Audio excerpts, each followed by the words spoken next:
ఒకేసారి వంట నూనె ధరల పెంపుపై సీరియస్ అయిన కేంద్రం. 50 రోజులకు సరిపడా నిల్వలు ఉన్నా కూడా వంట నూనె ధరలు ఎందుకు పెంచుతూ ఉన్నారు? సుంకం పెంపునకు ముందే 30 లక్షల టన్నుల దిగుమతి జరిగింది కదా. వ్యాపారుల వివరణ కోరిన కేంద్రం వంట నూనెల ధరలు మళ్లీ పెరుగుతున్న విషయంలో కంపెనీలపై కేంద్ర ప్రభుత్వం ఆగ్రహం వ్యక్తం చేసింది.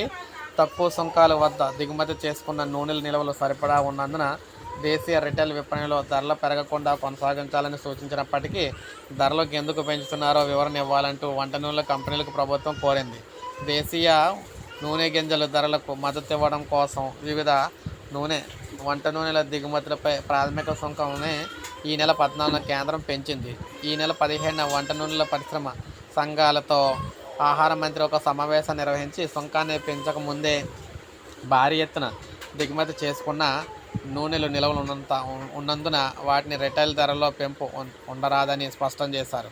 పండగ సీజన్లో ధరలు పెంచొద్దని మార్గదర్శకాలు ఇచ్చిన దిగుమతి సుంకం పెంపు అనంతరం వంట నూనెల ధరలు పెరుగుతూ ఉన్నాయని ఆహార మంత్రిత్వ శాఖ సీరియస్ అయింది. అయితే తక్కువ సుంకాల వద్ద దిగుమతి చేసుకున్న వంట నూనె నిల్వలు 30 లక్షల టన్నుల మేర ఉన్నాయని, 45 నుంచి 50 రోజుల వరకు అవి సరిపోతాయని మంత్రిత్వ శాఖ అంచనా వేసింది. ఇంతవరకు ధరల పెంపునకు కంపెనీలు దూరంగా ఉంటాయని ఆశించింది. ముడి సోయాబీను, పామాయిల్, పొద్దుతిరుగుడు పువ్వు నూనె మొదలైనవి గతంలో సుంకమే లేకపోగా 20% విధించారు. దీనిపై ముడి నూనెలు 27.5% సుంకం పడినట్లయితే అయింది.